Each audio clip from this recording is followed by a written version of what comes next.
Good afternoon, ladies and gentlemen. Guile here, and welcome back to the Forged Alliance Forever promotional series. Custom Pro Level 3v3 goodness on the menu this afternoon, guys. First of all, quick message coming in from me as it happens. I mentioned a while ago the player councillor elections, and that a couple of very generous and flattering people have put my name forward for the promotional councillor position. I said I would have a think about that. Well, I have. And I'd like to inform everyone that I've decided not to run for that. Essentially, it's a long story, but in a nutshell, although I've had a lot of extra time to cast lately and the frequency of cast has increased, which is great, I don't know if I'm going to be able to keep that up. Things change. Obviously, holidays come and go, so my amount of availability for casting drops. And I can imagine this new position is going to take up quite a lot of time. And as said then, I don't want to do anything that might adversely affect the amount of content I can bring to you guys, and I think this probably will. I'd like to assure whoever does get it, I will still be here to assist in any way I can, as long as it's something to do with casting. Otherwise, I know nothing.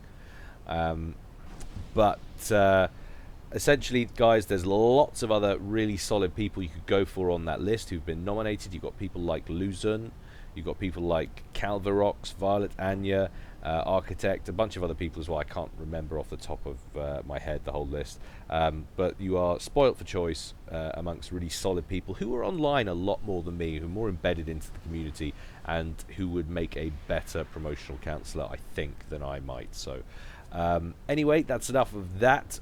We can take a look at today's game. As we said, custom 3v3 pro level, and it's going to take place on a map called Bebert, which is just ridiculous.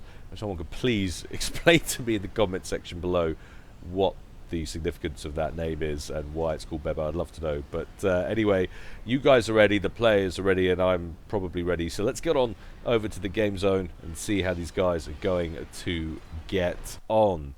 And I don't know what's going on at the moment. The user interface has had a momentary lapse in idiocy and suddenly grown a brain out of somewhere. It has been agreeing with me left, right and centre of late about the player or team starting locations, and again they've managed to get it right. So this is team 1 up here at the top, and this is team 2 down here at the bottom. Going first for team 1 up here at the top left, we have Pappy, and he's going UEF in baby blue, opening first land. Over to his right we have Shades of Blue. So that's two guys there who've featured quite recently in Guile casts, appearing again. And Shades of Blue going Aeon in electric blue, and he's also opening first land, perhaps looking to take up the mantle of air position, as there's no dedicated air player, but he is in the centre. And last but not least, over at the top right, we have Sui in Pontiff White, who's going Cybrin, opening first land. So there's team 1. We have a UEF, an Aeon, and a Cybrin. Let's take a look at team 2 down here at the bottom right. We have the Setton's Master.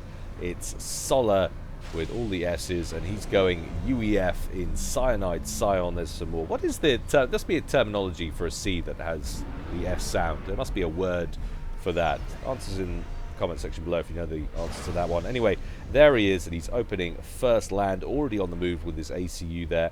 Team member number 2 in the center, it's Democracy, how very profound, and he is going Aeon, perhaps also taking up the air mantle, opening first land in Elephantine Grey.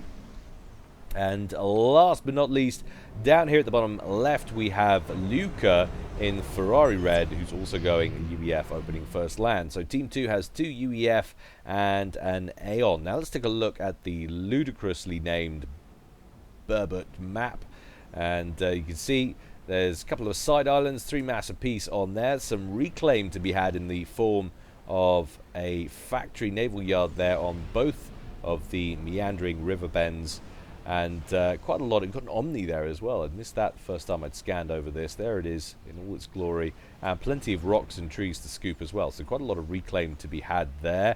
And you've also got a couple of down strap rock bomber wrecks in the center. But you're probably going to have to neutralize the turrets, the civilian PD, the neutral PD sitting in the center there. It's going to open up on any of your units that get too close. Incidentally, a couple of comments coming in about the amount I waffle at the beginning of casts. I think it's more accurately aimed at the ladder formats. No one really cares too much about the starting builds of the larger team games, but certainly in ladder matches. The Joes would like to see how the pros do it, which I completely understand, and I will make an effort to do a little bit more of that in the future. Not obviously if it's a Joe ladder, but if it's a pro ladder, someone like Zoc, you guys want to see how he does it, you want to emulate your heroes, I completely get it, and I will do my best to examine builds a little bit more often. But anyway, first blood to the civilians, the neutrals, picking off an engineer there from Democracy, who's obviously unaware of the danger in the middle of the map,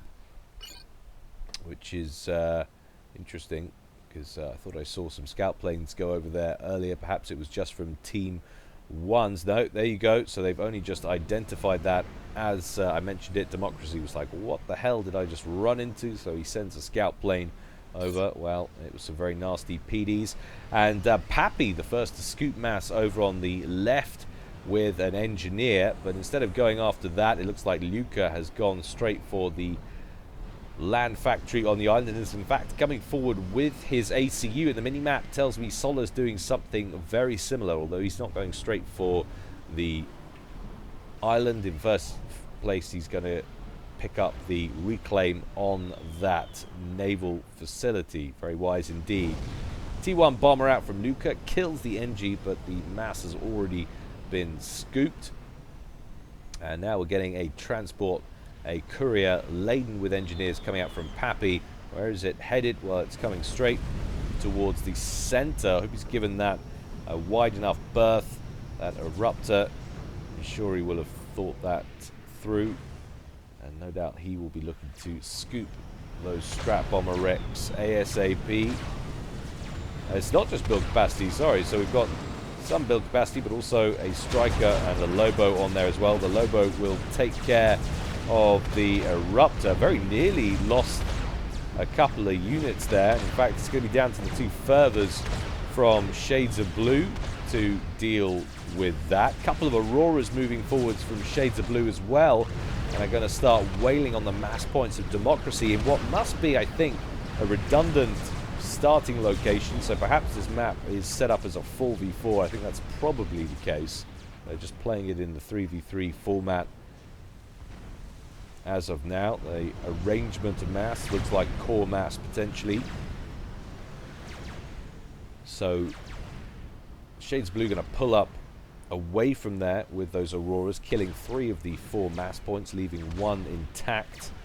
Sola, meanwhile, setting up shop over here, has scooped the naval yard. Now going to throw down a land factory in the crater on the side island. And it looks like a hold for Team 2 on both of the side islands, but a hold in the center for Team 1. So reasonably even on this so far. 95% while we're talking about equality in game quality there between these two teams. So pretty good balance there between these two sides.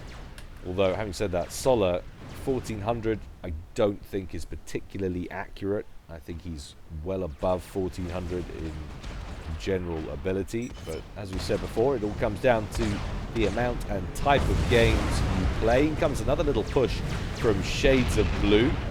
Aurora's nearby from Democracy will finish those furthers off, but not before he picks off another T1 mass point.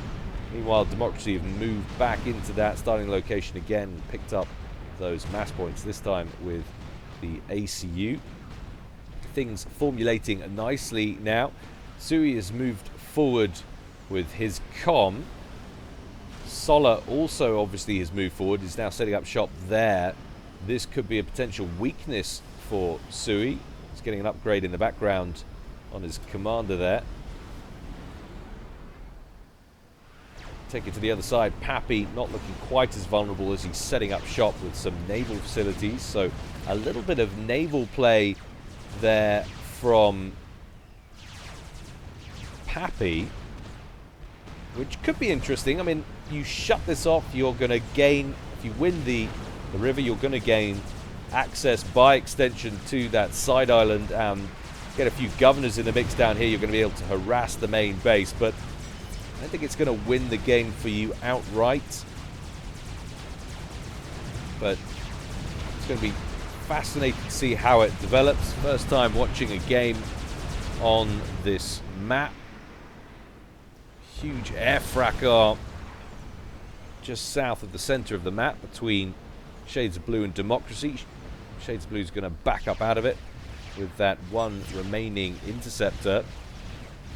Mass values juggling up and down as the players scoop in reclaim from all over the place. It's tough to work out who is really in the lead, but the totals of mass is quite telling, and Solar has pulled in 17k so far for him and his team.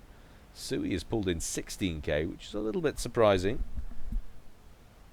being as he seems quite isolationist at the moment. He has got one very brave NG over here, or perhaps even foolhardy. It's now being captured by Solar, and of course Team 2 doesn't have a Cybran on it, so this is fresh technology being captured for Team 2, Cybran Tech.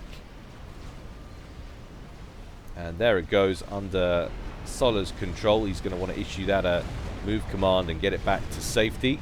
Build a Cybran factory with it ASAP. So nice snag there from Solar. Little push over on the west from Luca.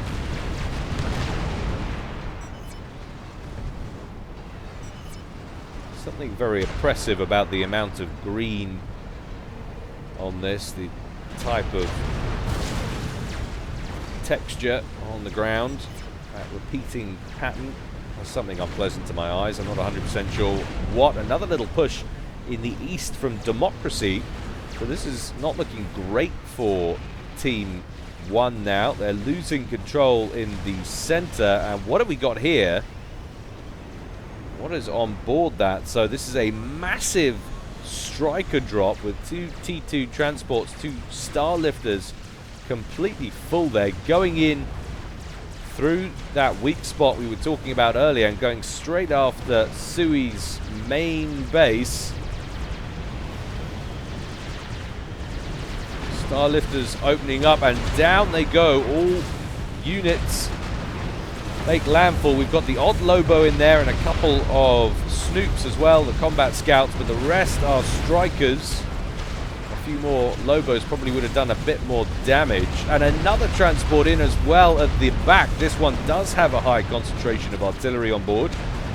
So Sui in a bit of a bad way here, withdrawing his commander to assist. Meanwhile, over on the left-hand side of things, Luca's advancing with his comm, throws together a T1 torpedo launcher as he encroaches on Pappy's naval facility, and I can't believe how much action kicked off all in the space of a minute or so. Down goes the air factory at the back for Sui. No more air for him. He hasn't got any air factories up at the front line. Sui still moving forward with his commander. Build capacity ahead of Sui's comm.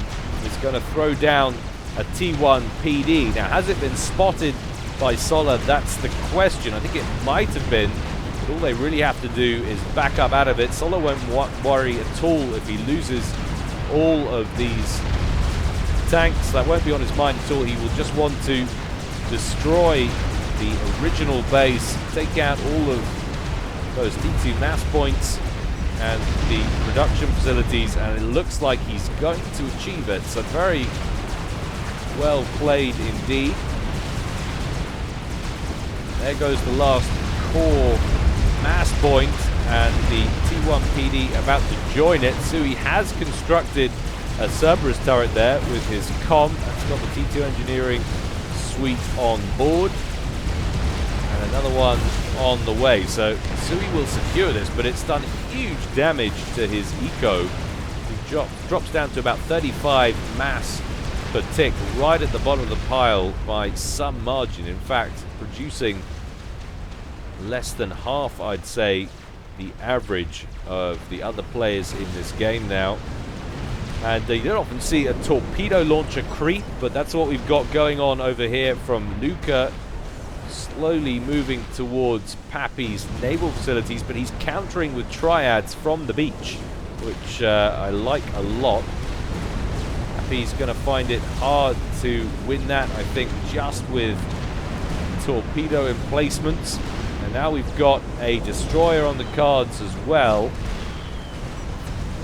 T1 bombers in for Luca, harassing that destroyer on top of it. A little bit of pausing action going on, but there go the torpedo turrets, and as I suspected, Luca not successful there. He's going to have to withdraw back to the island, I think. Meanwhile, back in the center, pretty sizable quantity of T1 units amassing for Pappy, especially when you add them to Shades of Blue's forces there. Luca is going to be overwhelmed here and probably wants to think about withdrawing that line of tanks. It's going to get wiped out. A little bit of a case of too little too late.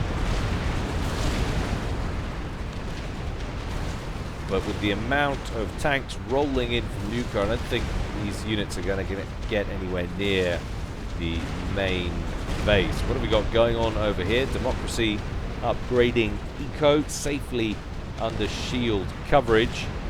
And Starlifter's being moved over from Solar's side of the map over towards Luca's. Could we be seeing a bit of transfer of ownership going on for Luca to make use of, or are they just there to provide small air support? Well, we shan't know for the moment. A horde of T1 bombers out from Shades of Blue. They're going to run right into a Siren cruiser over on the east for Solar.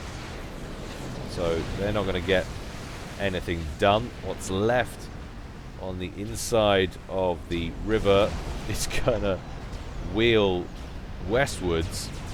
One of them still manages to get picked off a range, and then the rest of them run head first into an air wing of Democracy. So no real accomplishment there. And this is interesting. So the units up front for Luca have been transferred over to Solar's command.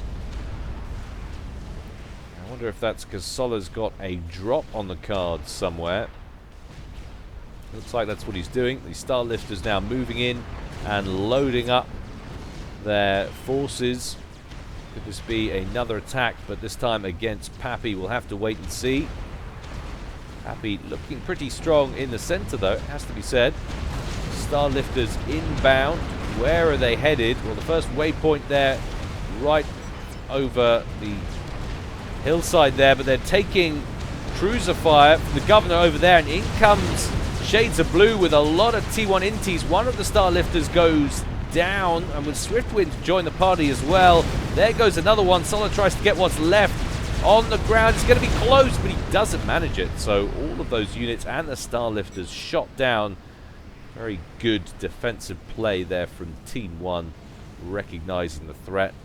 The pause was a little unwarranted over the hills there from Solar, but he was looking for some kind of avenue of attack, no doubt wanted to get as close, I think, to Shades of Blue's base, get in there and hit some of these vulnerable buildings, maybe even the core mass right at the back, but there's too much air power on the field for him to sneak those in. And it's something about the layout of this as well, having that broad face of opponents. It's very hard to get penetration in the medium game with any kind of drops or anything like that. It's always going to be a statistically likely outcome. But a bit of a counter push now from Team 2 as Democracy and Luca push headlong into the forces of Pappy. It's a little bit like warfare of World War I. No real ground is being earned, just an awful lot of dead people. In come the Storks, the UEF torpedo bombers there for Luca, going after that Valiant destroyer and managing to get the kill. Another one rolls off the conveyor belt just in time to counter Luca's own destroyer that's moving forward. So pretty even to and fro over on the western edge for control of the river.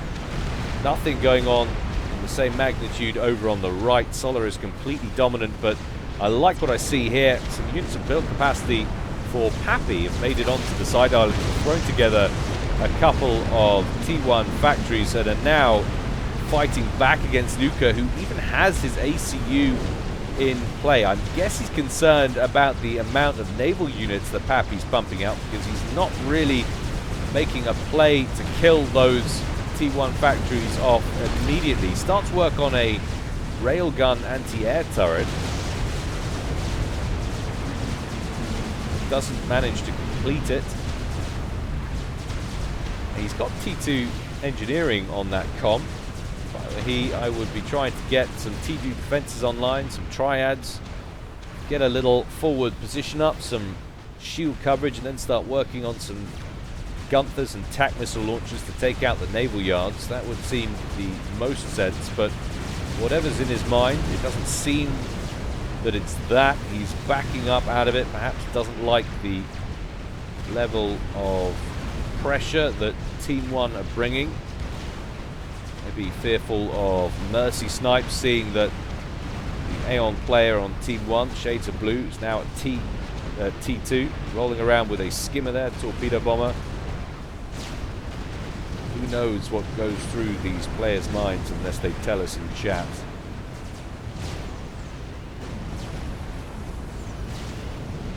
We're getting some tactical missile defense online to counter the governor spam.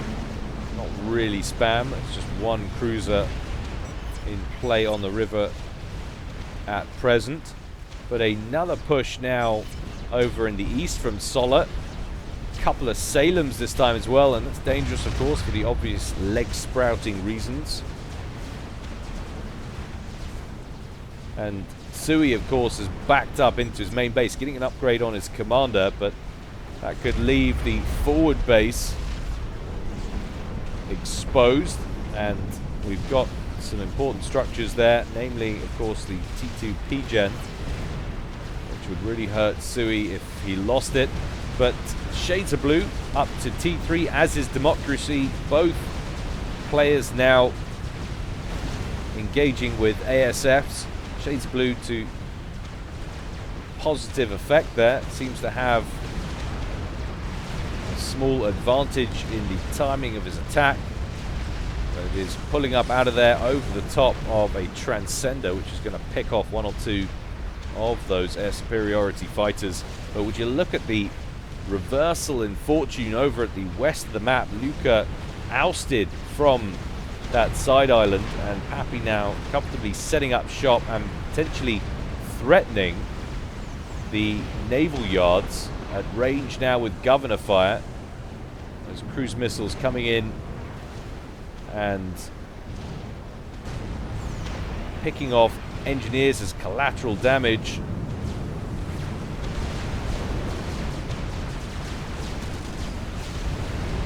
Luca still nearby with his commander. No doubt wants to open up on those frigates as they come in, try and keep some of his engineers alive.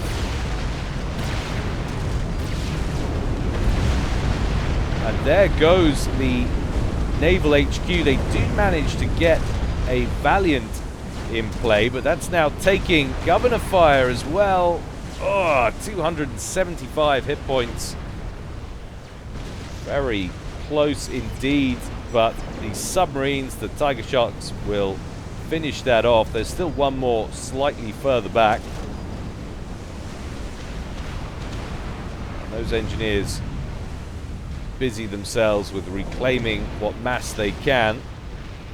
But that is going to be a win in that river there for Pappy, so very well done to him. Meanwhile, we've had some developments in the center.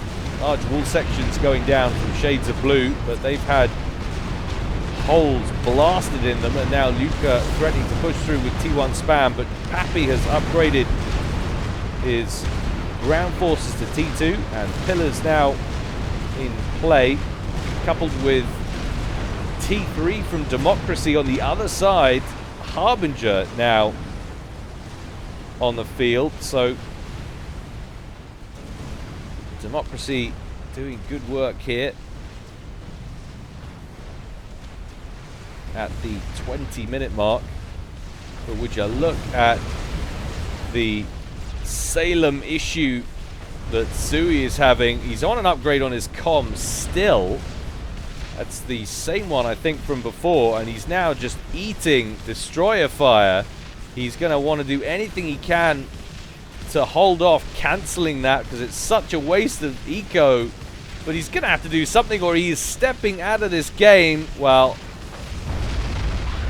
astonishing. That's like, I was about to say, it's like Hitler changing tack from the airfields and switching to the bombing the cities during the Second World War when they've got the RAF on their knees. But Solar switches back up to the comm and takes him out. Honestly, I think Sui just lost the will to live there. Knew he was in the doldrums. So great work there from Solar, who now has the option to extend and push into Sui's main base. And with his comm this far forward and the amount of Salem and Siren support he's got protection from the air, from the cruisers, and he's got ground-based firepower from the destroyers. So if he wanted to take his comm up there, he's in a reasonably safe position to do so. And of course, a lot of extra mass in reclaim and the mass points there waiting to be taken. And thanks in no small part, I'm sure, to that Harbinger and the extra damage it's bringing. Team 2 breaking through on the ground over towards Pappy's base as well. Pappy's gone for the T2 upgrade on his air facilities. Got a gunship out. It's going to start brutalizing the Harbinger. The shield is down on that Harbinger. It's now taking damage on the armor, but another Harbinger turns up as well, and this is not looking good for Pappy, who's had so much success down here. Meanwhile, the number of governors is increasing over time. Those governors with a long reach, reaching deep into Luca's territory and his main base, and he's now bogged down in building tactical missile defense. That's going to keep him busy for quite some time. But a welcome sight for Pappy will be the T3 gunships. The Restorers coming in now from Shades of Blue. That extra damage will help with the Harbinger problem, but hasn't saved that mass point up at the back there. Democracy says GC, and would you look at that? So a lovely bit of counterwork from Shades of Blue, steaming down the middle with the Colossus. A large control K there from Luca will prevent against the free veterancy. Democracy turning tail and running. You can see he's got a GC under construction as well, but it's only just started. That will not be allowed to be completed.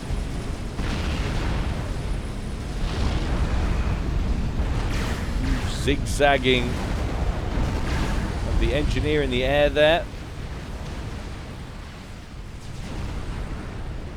And the balls on Pappy, just outrageous as he sneaks on shore with some build capacity and starts trying to build some T1 land factories in very close proximity indeed. But Luca responds quickly with a T1 PD. That's going to be enough to stall that attack. The amount of governors steadily increasing. And that GC now rolling in towards Democracy's base. But would you look at how many Mercies piling into the side of that GC. Colossus down to 59,000 hit points. But still, plenty to do damage here. And of course, takes down the air factory. We won't have any more Mercies from Democracy to worry about. And there it goes. Must take down that T3 power plant as well. Hugely important target. And there it is. So Democracy under pretty sustained assault here. And that keeps Team 1 firmly in this game. But as we expected, Solar now moving into that top right-hand corner. Another Harbinger forcing its way up the center there from Democracy, but Restorers on hand from Shades of Blue to pick it off. Shades of Blue needs to do something about this, though. This cannot be allowed to continue. He needs to get in there with some Restorers and kill off that build capacity. Absolutely vital. You cannot allow Solar a whole nother base to get his hands on. Absolutely crucial. Luca upgrading his commander once again. The buzzkills seem to be keeping up more or less with the torrent of TAC missiles that are coming his way. Volcano certainly helps matters.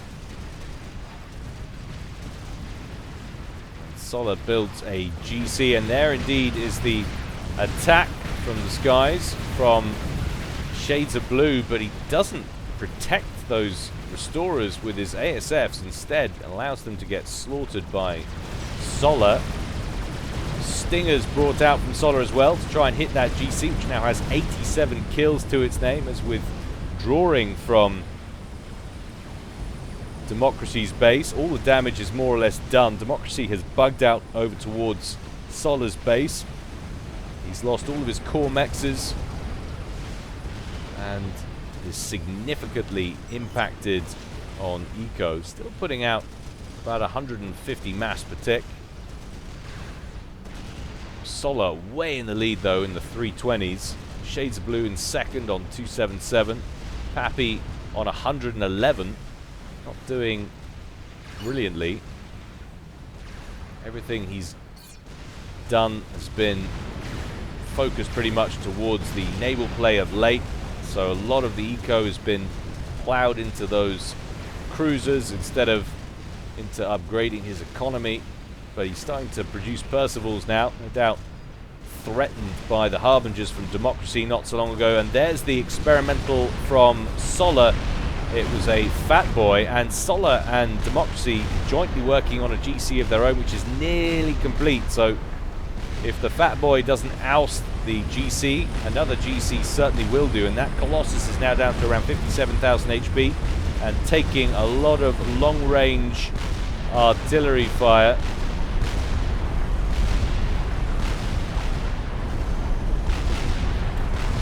It's just now basically a question of how much damage that GC can inflict before it goes down.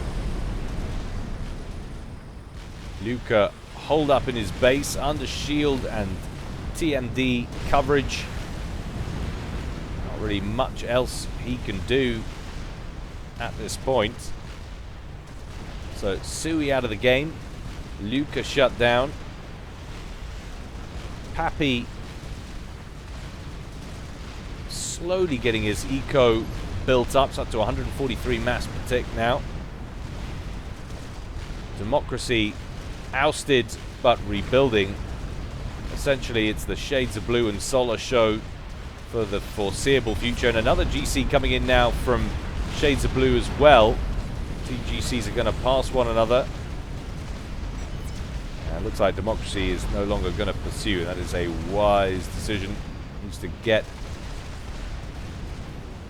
at least on a par with that Fat Boy and allow Shades of Blue to take extra damage if he's going to persist. But it looks like Shades of Blue has his sights firmly set on Solar's expansion. If he can take out this island and then march on this top right-hand corner, that will go a long way to evening this game up. Solar really is the main threat now for Team 1's long-term survival. The GCs are split. Interesting.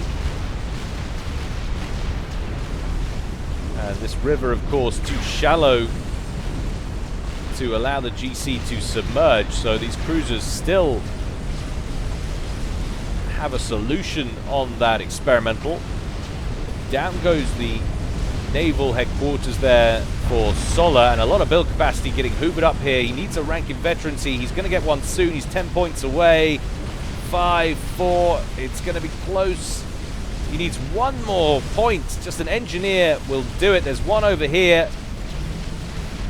down to 2,000 hit points, 1,500. Oh, I'll take a cruiser. Why the hell not? Jumps back up to 21k. And now the Sirens are in trouble. He's turned their attention, or the GC's attention, to the naval units. And Solar wisely retreats. Meanwhile, the Fat Boy continues to press on. Shades of Blue turns his other GC around, hoping Solar continues to press forward in error. Another GC online from Shades of Blue now, who is pumping these out mercilessly. GC we saw from earlier, the first GC, down to around 12,000 again. This time he's got Stingers on his back. Can't, of course, repel those. The next rank of vet is in 62 points.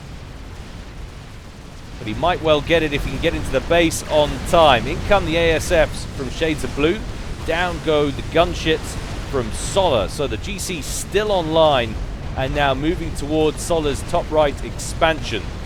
He needs to keep a good range between the experimental and the troops, pick them off as and when he can.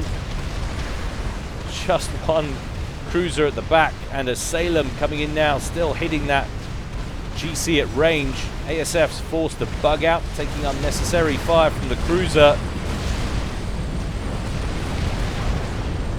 26 points to go on veterancy. Turns tail and goes again after the destroyer and the cruiser. Solar doesn't back up out of there. Slight mistake there from Solar, whose attention is obviously elsewhere. Cracks beginning to show, perhaps at the 30-minute mark from Team 2.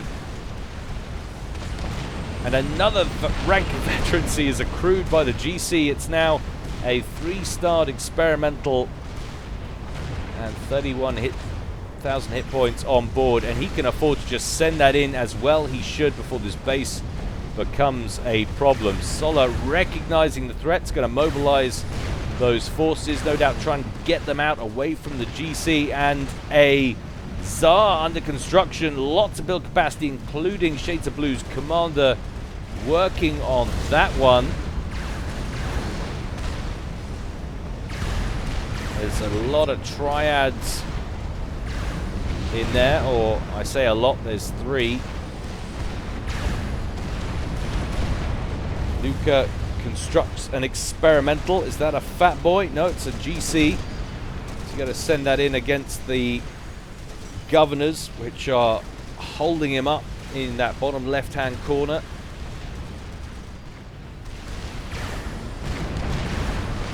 Now the spam sent in towards the GC, who gets another rank of veterancy off their backs. Now up into the yellow, 64,000 hit points and climbing.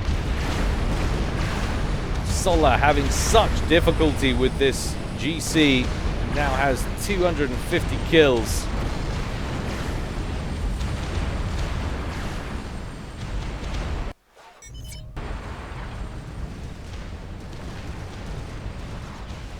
GC out from Luca in the bottom left-hand corner, going after the Governors, but Pappy is not stupid. He's going to move his boats further back, but that will in turn, of course, put the western side island in danger. Fat Boy onto the island now. Will have a window where it can open up on the GC before it has to turn tail and run itself to get back onto the mainland.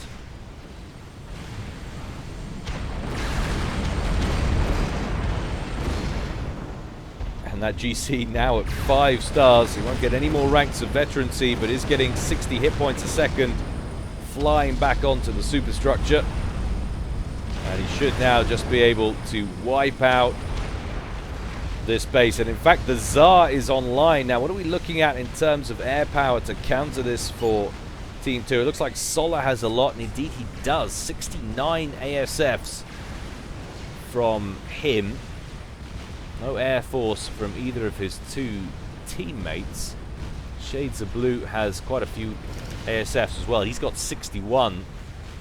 So if Solar commits while Shades of Blue is on point with his ASFs, he might be able to take down the Tsar, but he's going to lose all of his ASFs in the process. And what he has lost finally is that top right hand corner, where there is a huge abundance of mass waiting to be scooped for Shades of Blue. Just needs to get some build capacity up there, but it looks like Shades of Blue might be going on the offensive now with that Tsar. While we wait for that to get into position, we turn our attention to the western side island.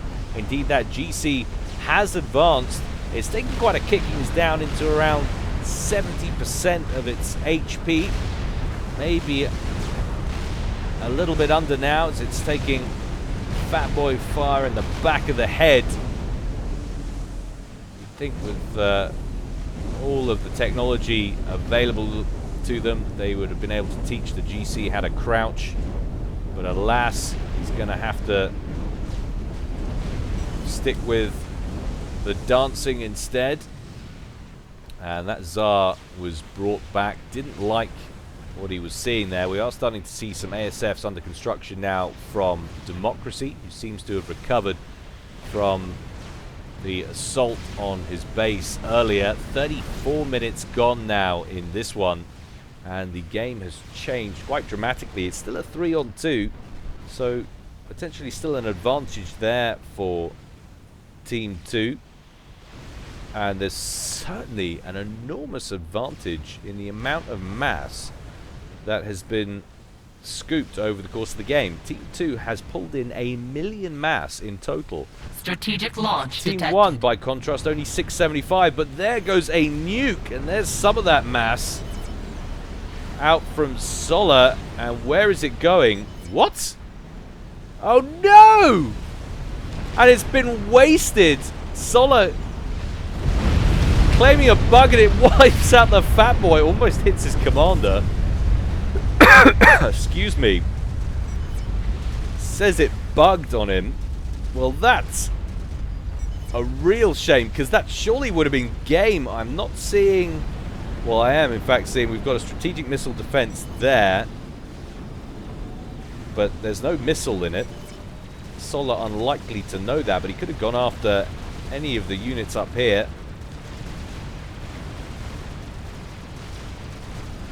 Solar, if you're watching, I'd love to know where you were trying to play that nuke before it bugged out on you. Where was your target?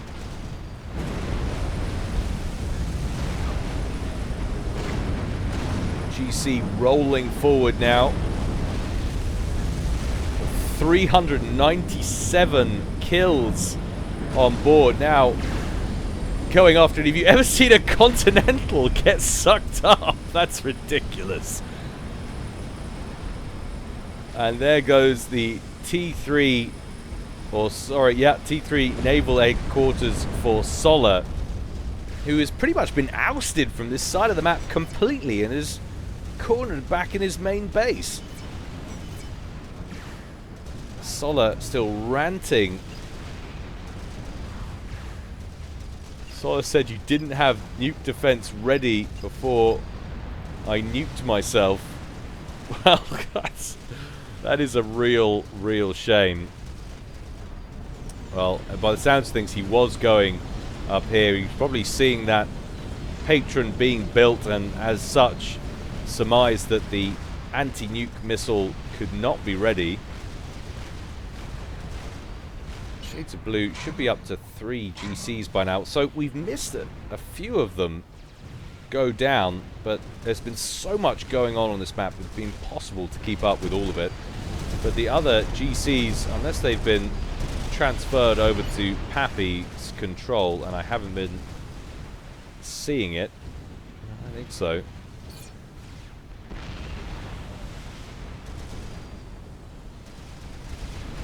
Just one governor remains there for Solar.